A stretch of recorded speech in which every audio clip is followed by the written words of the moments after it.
Welcome back to Last Stop Recovery. My name is Jay. My clean date is August 15th, 2017. And I'm Chelsea. My clean date is February 13th, 2019. How you doing today, Chelsea? I'm tired. My brain's gone. My body is limp with exhaustion. I am jacked up on some caffeine. You are. Yeah.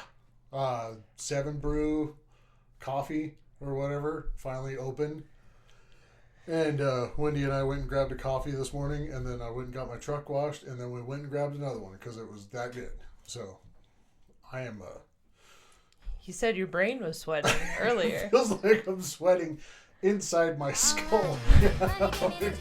It was really good. Like, I'm not a big, I've kind of gotten away from getting coffee at a drive-thru. Yeah. Because, I don't really care much for Starbucks.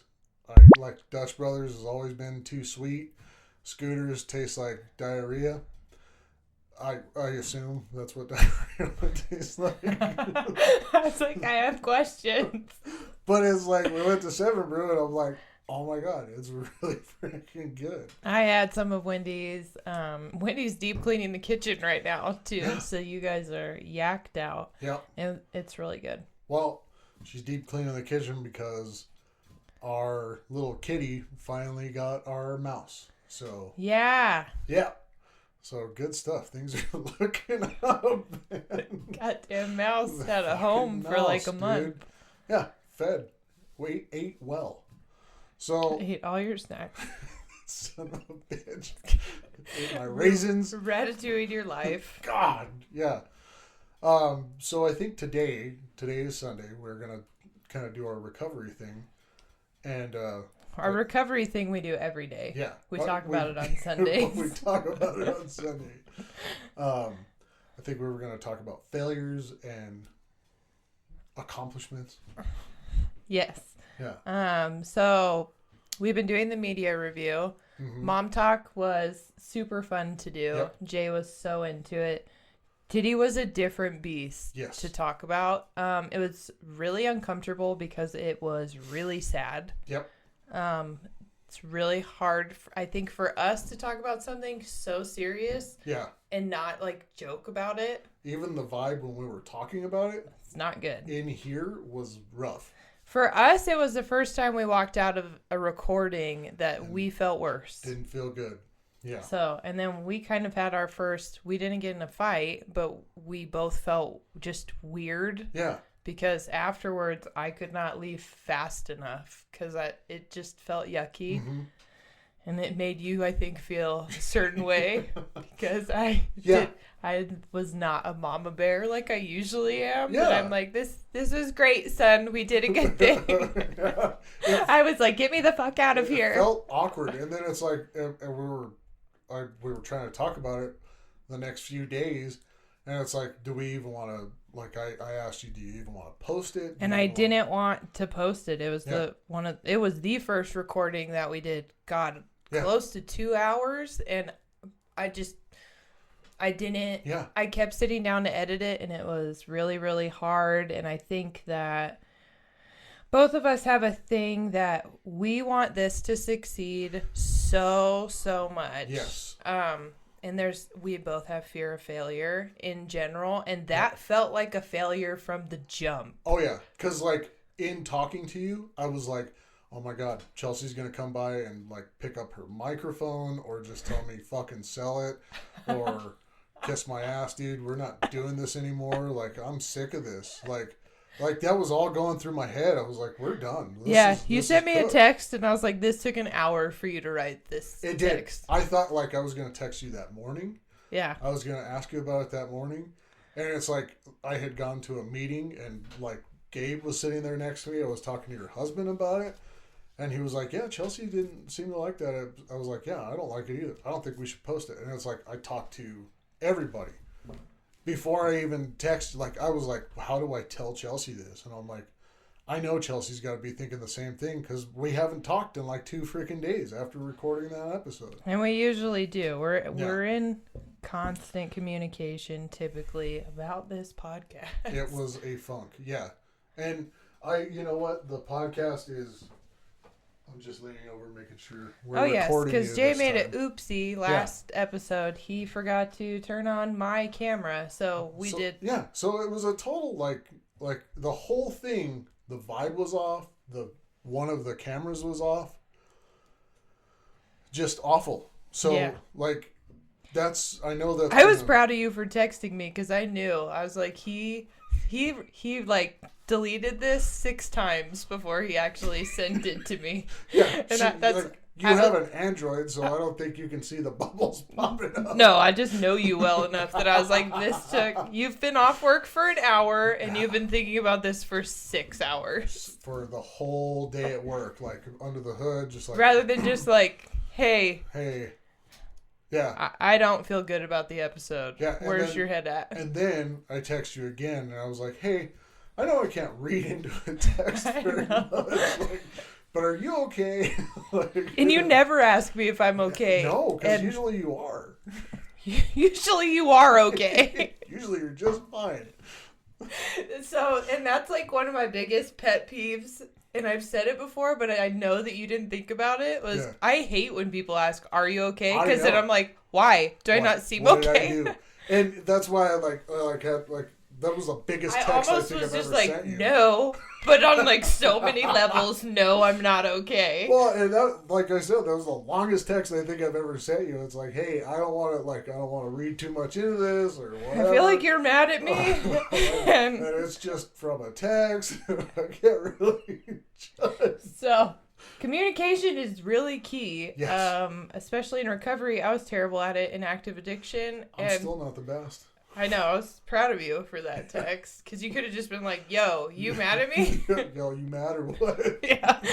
I'd be like, not at you, but that was shit. So we wanted to talk about failures. Yes. And as a drunk in general, in active addiction, like I felt like a failure all the time. Yeah. And when I didn't, like when I achieved something, which was usually very minuscule. Very small. I would make it like I won a Grammy. Yep. And I would definitely say inside of my head and probably out of my mouth, I deserve to celebrate. I deserve this. I deserve that. The stars finally aligned, and this is the greatness that I've been looking for and searching for my entire life. Yes. Really. Yeah. And like, I have arrived. Finally. So, and then I would go get schmammered. Yeah. And then I would usually make a large amount of problems for myself. Yeah. And the I deserve, we were talking about before we pushed record, is still one of the most unhealthy mind tracks that I can take. When I catch myself saying, I deserve this. It's not good. Yeah.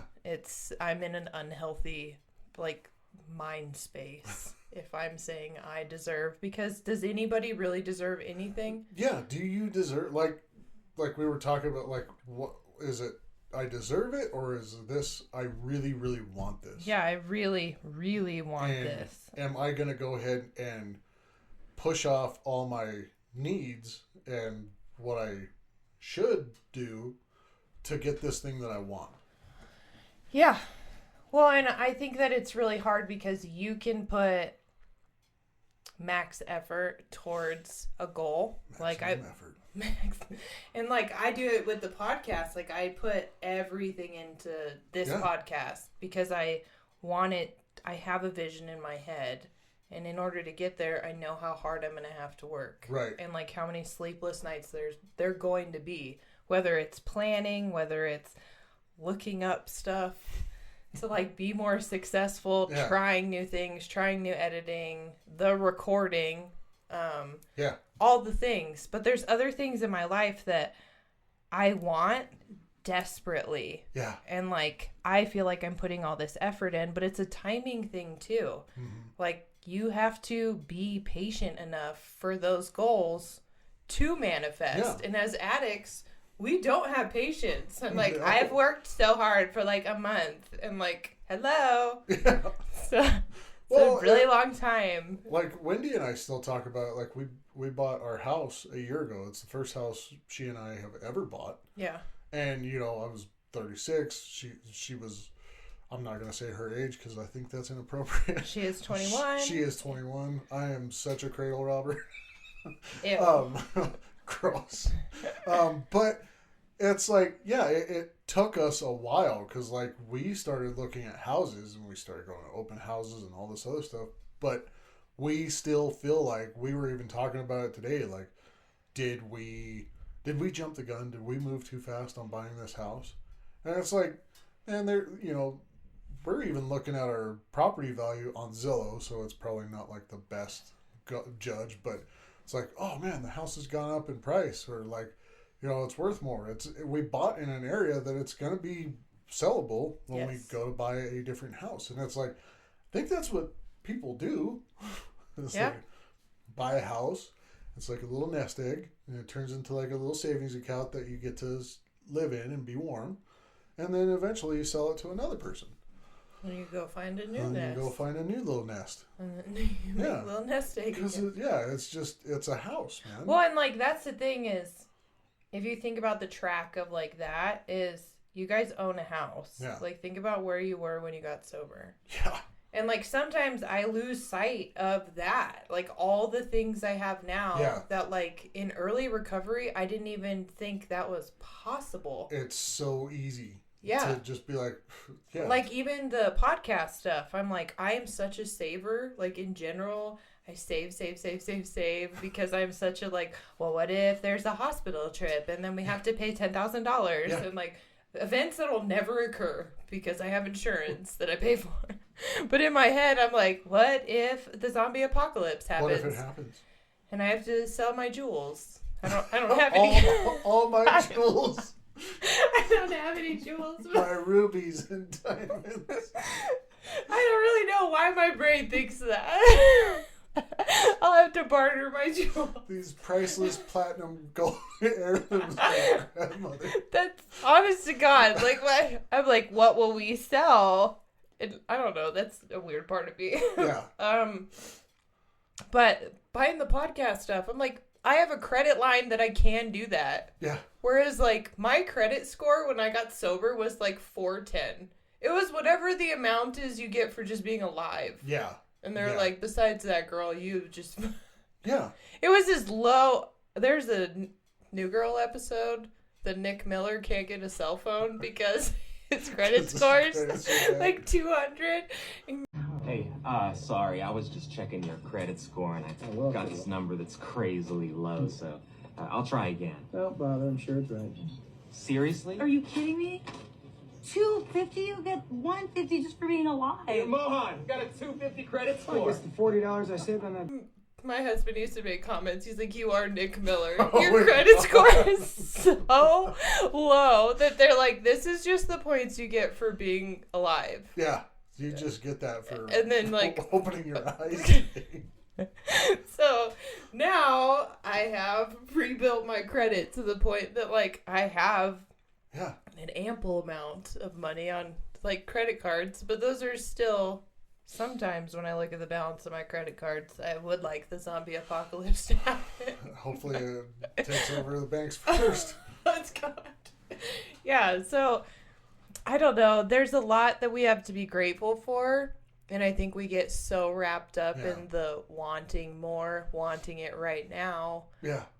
And this itself is a journey. Like we went to a new meeting yesterday because some stuff has happened at my home group. Yep. And that's a change that I'm like, I've been at my home group for 5.5 years, my entire sobriety and my relapse before I was at my home group. Yeah. It's healthy to branch out. Well, and that's the thing, and go to new meetings. It's like the whole purpose of getting sober and even just living life is to grow. I mean, you just grow, you know? Yeah. Like, snails outgrow their shells, you know? Freaking, there's so many things, like, in nature that just, you outgrow, you know? Why did the mouse come into my house? Because it needed more room. Well, now you're deep cleaning the kitchen. And now the house is getting cleaned, you know? Yeah. Well, I sit and out you here didn't need your raisins. Yeah. You didn't actually need those Well, reasons. and it's like, yeah, like when we bought the house, it was kind of one of those things too. Like there was that success, there was that high of the success, and like I was like, it's one of those things I think about now because like I was high, I had like this high in my head that I was like, I just bought a house, Yeah. and then somehow, some way, I got offered a job at a dealership.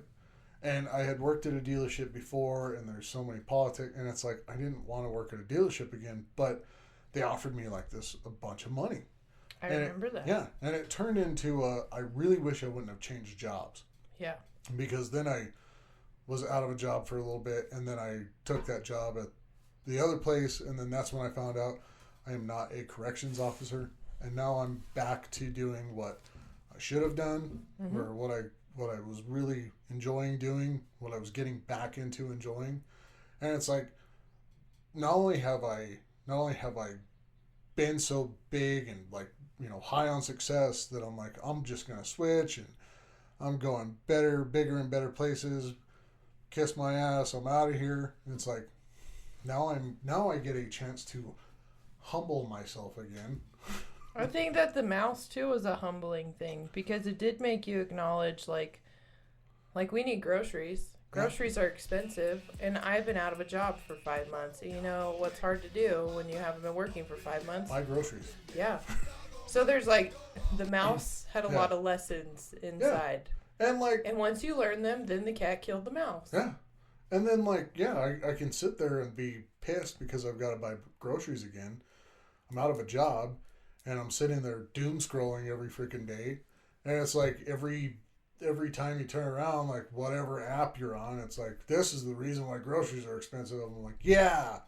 I know you do get wrapped up in politics so much. But then I'm like, groceries are expensive because I'm poor, and because food, and the cost of making food and watering food and distributing food, it's all expensive. Every step to get food on the table costs extra money now, and you get I know when you're not in a good place because when you bring up politics a lot, and I am the least political human being.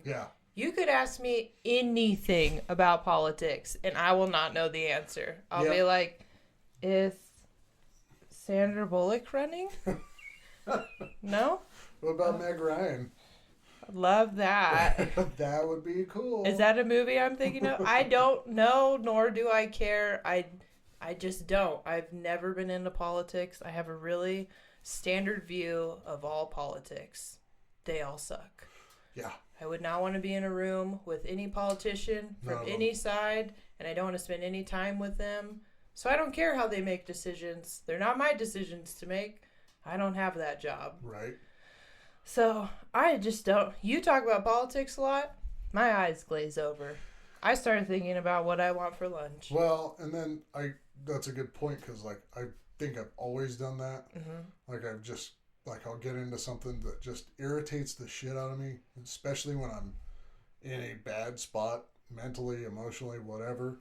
And it's like I am just so you word vomit. I word vomit about it. And it's like, can you believe this? We talked about step 2 in the meeting we went to yesterday, and the intellectually, it reminded me of you so hard that I'm like, some people think they're smarter than everyone in the room. Oh, yeah. And it's usually when you're feeling a certain way that's your attitude. Yeah, that big shotism. Like this last month, step 10 has been brought up a bunch of times, and like step 10 just on paper, whatever, it was like, oh yeah, but it's like if you read into it and what it's supposed to be is like that getting ahead of yourself, in that egoism. Like when you win, you go, I'm gonna celebrate this win because it's like because I deserve it, because I did it. Yeah. And it's like when you fail, it's like fuck the world, man.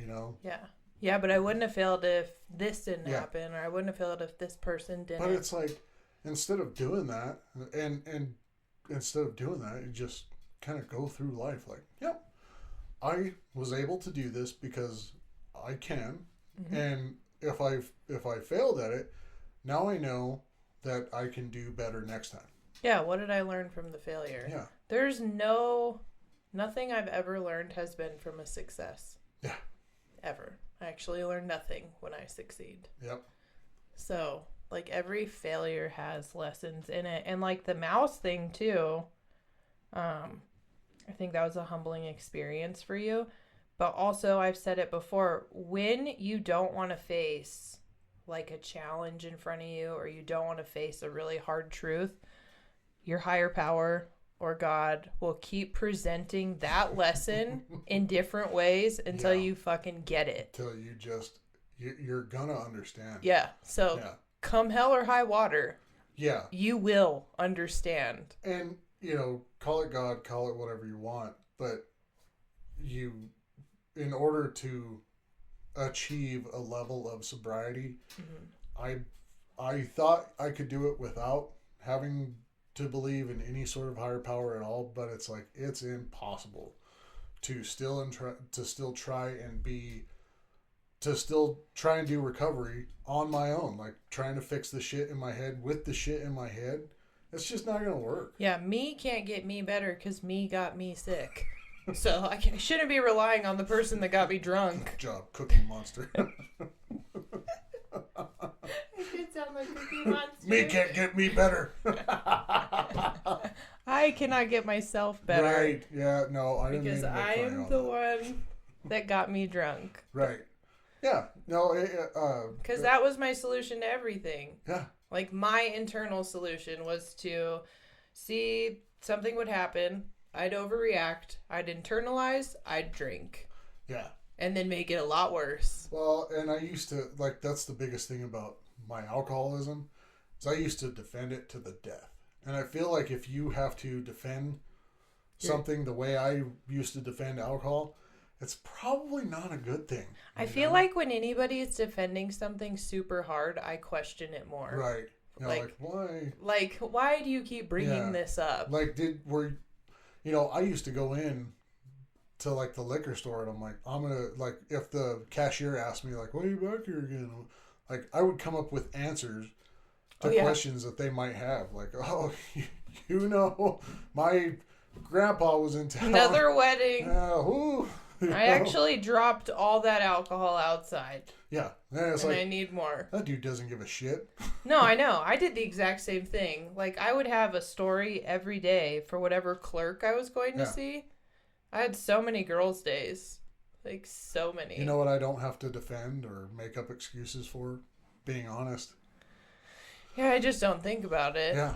Like, when I get up, I don't really have to defend anything I do. You know what I've only been back to work like a week, but it's like, I'm sore because I've been out of work I haven't been doing mechanic work for like close to a year, but it's like, I almost forgot that I'm on my feet all day and bent over the hood or lifting something over my head. So I'm a little sore. Like, legs are sore, back is sore, all that good stuff. Use muscles. Yeah, I'm using my muscles that I wasn't using for a little bit. And I was like, this Monday I was like, maybe I should call in and just take an extra day.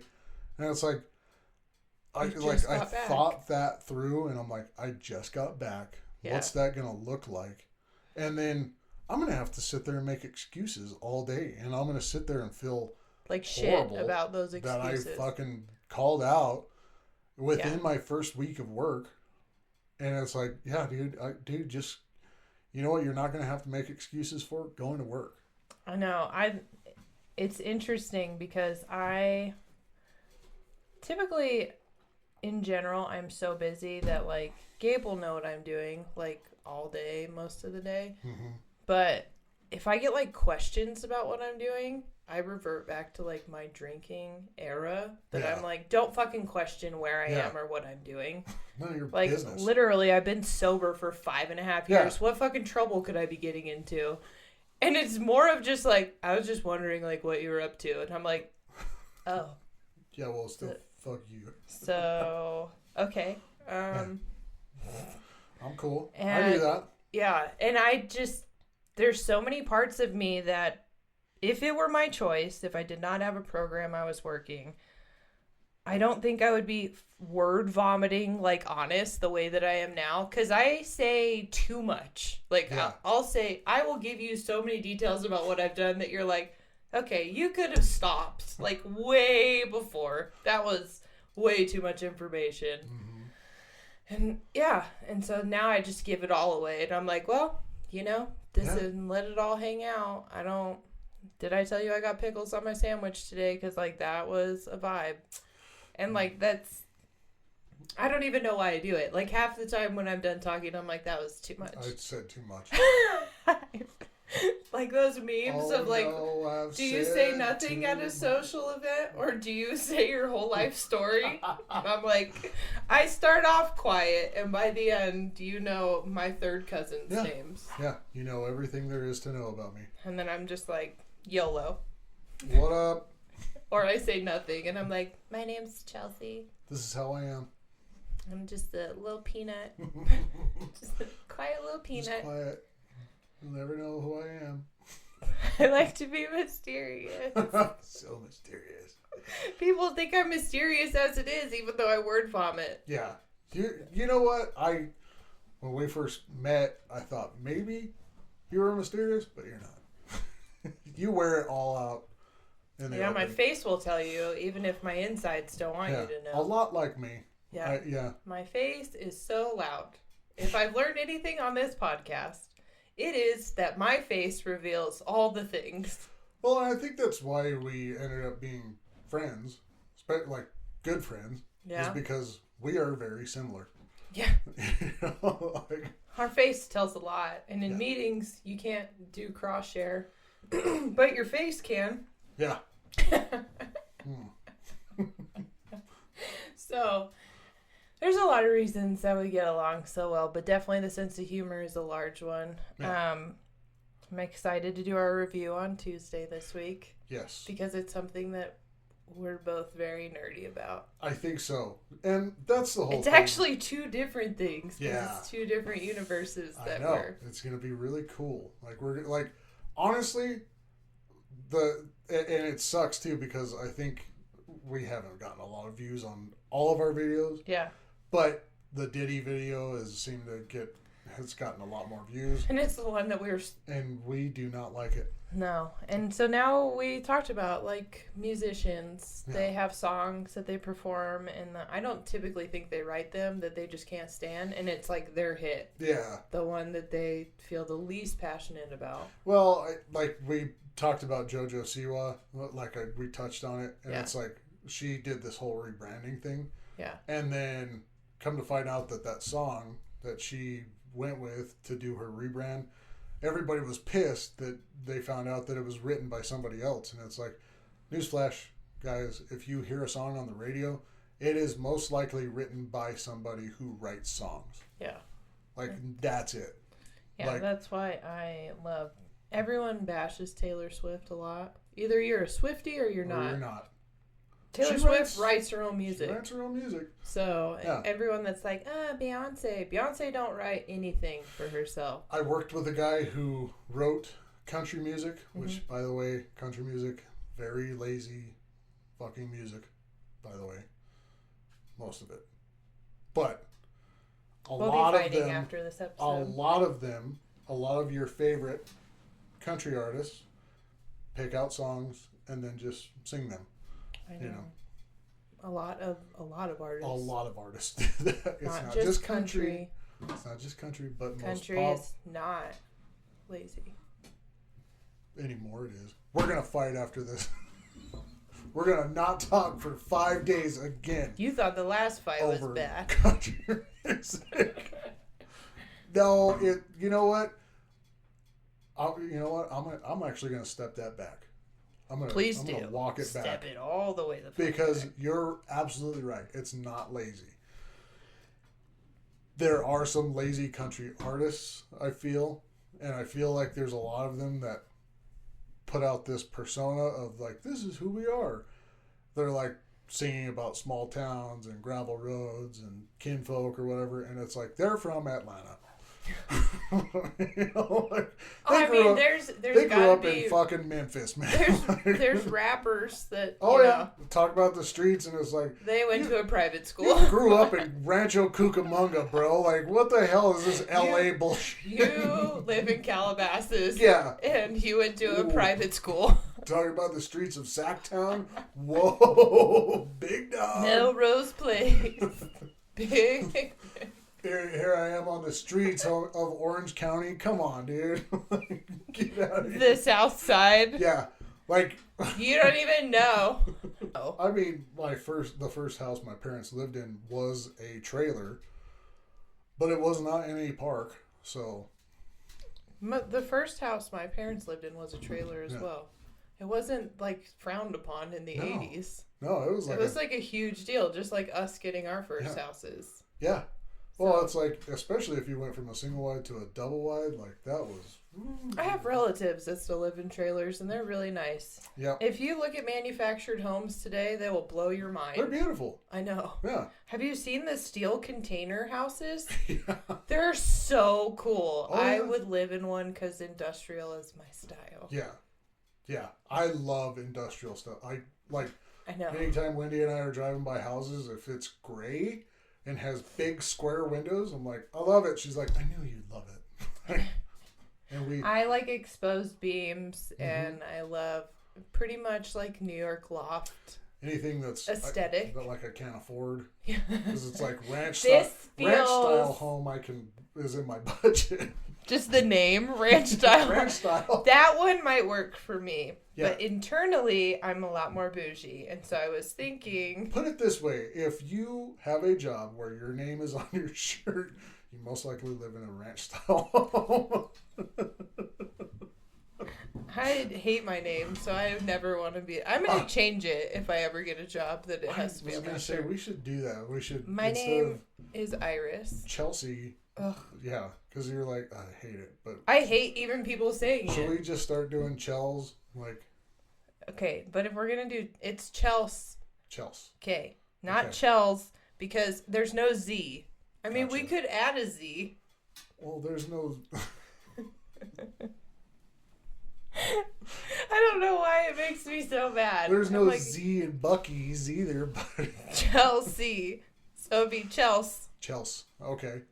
But Chelsea makes me feel like I'm in trouble. All the time. I think if it was like Chelsea Marie. That does make it. It also makes me laugh. Because I realize I'm an adult now and shouldn't be scared of my name. But if I hear Chelsea Marie, I'm like, that's very governmenty. Or my parents. I feel like I'm getting called out at the DMV. I'm like, Chelsea. They don't say middle names, but it'd be I so know. funny if it did. J. Travis. Here, present. Yeah, that's me. Like, I think it'd be so weird if somebody called me by my middle name. Cause I didn't even know it was Travis until now. I thought it was Blue. Because that's a way cooler middle name. Is that just your nickname? That's my nickname, yeah. I really like it. I know. Failures and uncomfortability is a really hard thing for us to this day.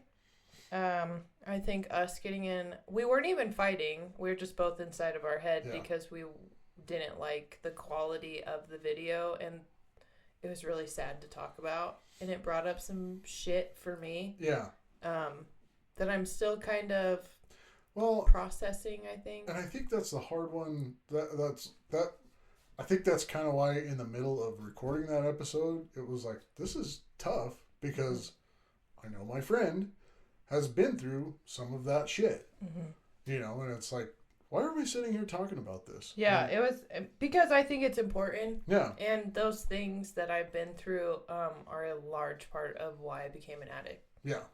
I mean, there are many parts to my story. There are still details that nobody knows except for me and the other person. Yeah. And it doesn't matter how much time goes by. Everyone that's like, we want to get justice for Cassie. The problem is she goes to sleep at night inside of the head that went through those things, and there is no justice. There is no closure. None. It never goes away. Because that's the thing, and I think that's the hardest point to bring up and to point out to anybody, is that you haven't just hurt this person in this moment. You know, that's not just a moment and then boom, you can move on. It's not like stubbing your toe. Yeah. Or whatever. It is like this happened, and now you think about that, and even the stuff that I think about 7 years after getting sober, it's like I think about the things I did in my addiction way different than I did while I was doing it. You know, because while I was doing it, I was justifying it to myself. Now it's like, why would I even do that? You know? It's hard when you get in any situation, even an active addiction. I don't hurt people. Yeah. Like, that's just not me to my core. So it's really hard when you choose people to be in your life that don't have a problem with it. Yeah. Because the person that hurts me loses no sleep at night. I can guarantee for many different reasons. But I still do. Yeah. And like those scars I carried into like my marriage, I carry into friendships. Like it just scarred me for life, no matter how much I grow through it. Yeah. There's parts of me that I saw the ugly underbelly of the world and how some people operate, and like the amount of damage one person can do to one other person is astronomically high. It's a lot. Yeah. And if you don't talk about it, which we talk about a lot, I'm like, please keep talking. Talk about it. Because I didn't, and I internalized everything, and I destroyed myself, and then I put vodka on top of it. And I think that's if we got anything from the Diddy episode, is we did bring up that if this is going on, if you see it going on, if you hear it happening, say something. Yeah. Bring it up, you know. Because the person might be dying for you to ask the questions that make you feel uncomfortable. Yeah. Because way too many people in my situation, everybody knew. Yeah. Everybody knew. And nobody wanted to bring it up to me because it was uncomfortable. And they just thought that, like, well, she's not going to leave because she hasn't yet. I didn't think leaving was even an option because I didn't think anyone gave a shit. Yeah. I just thought that me being somebody's rag doll and doormat was what I signed up for. Like, for the course. That's what God wanted for me. And that's one of the saddest atrocities that I put myself through. And I continue to put myself through to this day. Yeah. Of like, I just deserve pain. And then now, like, that doesn't sit well. Right. Yeah. I don't. Like, why? Why? Yeah, no one deserves pain. Yeah. We can talk about, I deserve this, but it's like, that's the point. Is like, did you deserve that? Did you deserve that? And like, because typically, no one deserves to have another person put them through hell. And you don't deserve to put you through hell. I put me through hell in active addiction.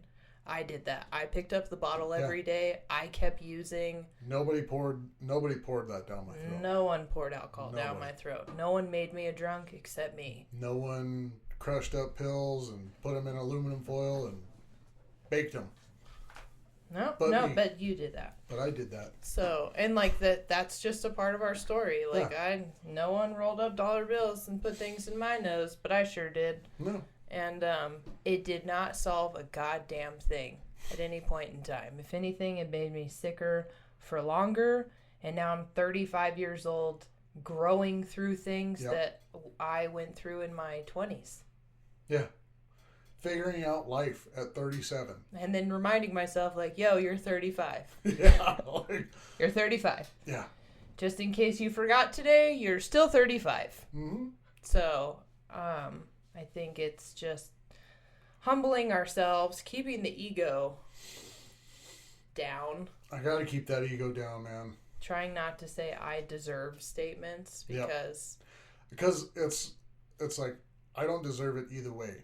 You know, like I don't deserve it. If this podcast finds success, that doesn't mean that we're going to deserve that success. But we are going to do everything in our power to make it a success. But other things too, like you at work, like there's things I want more than anything. Do I think I deserve them? Part of my mind's like, fuck yeah, you deserve them. And the other part's like, there are so many steps that you have to take to get there because that's life. Mm-hmm. So. Yeah, like my boss has this picture of this beautiful truck that was like in a magazine. And I mean, it's gorgeous down to like every bolt, like it, they don't like it. Stunning. If a vehicle is in a magazine and they're taking pictures underneath it, that is a show quality vehicle. And my boss is a really cool dude, man. I've known him for a little while, and he is like meticulous on everything, not just the build quality of this super, high quality vehicle that he built, but it's like it's in a magazine. He was paid a lot of money to do it, and it is gorgeous. He was showing me pictures of it because I was working on my little project car, and it's like, man, I don't know if mine will ever be there. And he's like, dude, they take time. He's like, at least yours. He's like, yours is running and driving. A lot of people's are on jack stands. Yeah, And time takes time. I have to remember those things. Like, Yeah. like that car is almost is a pretty good example of the things that I work on in life. Like, it may not be there, but I'm still working on it. The crazy thing about that car is what it looks like on the outside, and then you pop the hood. It's very deceiving. Yeah. It very much feels like Fast and the Furious when you pop the hood. Yeah. Because in no way was I expecting it to look that way, and I was like, what? What if the whole car matched this? Yeah. So Maybe one day. But I mean, there's surprise. Never judge a book by its cover. There's a lot of surprises in life, and like, if we're so ego ridden on what we deserve, we'll miss the things that are actually coming our way. Yeah. And the lessons that we're supposed to learn along the way. Along the way. So that's why this is a journey. That's why they talk about pirates and their treasure. It was never about the gold. It was about the friendships they made along the way.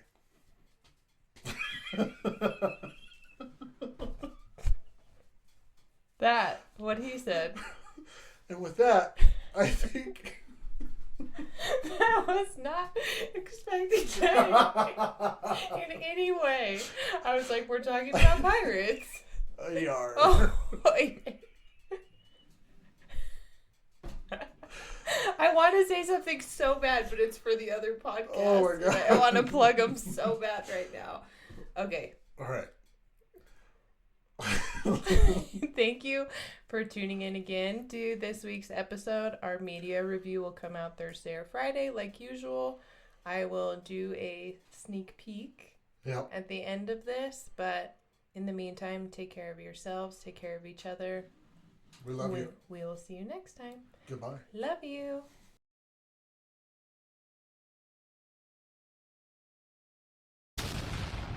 DC. Oh, Marvel.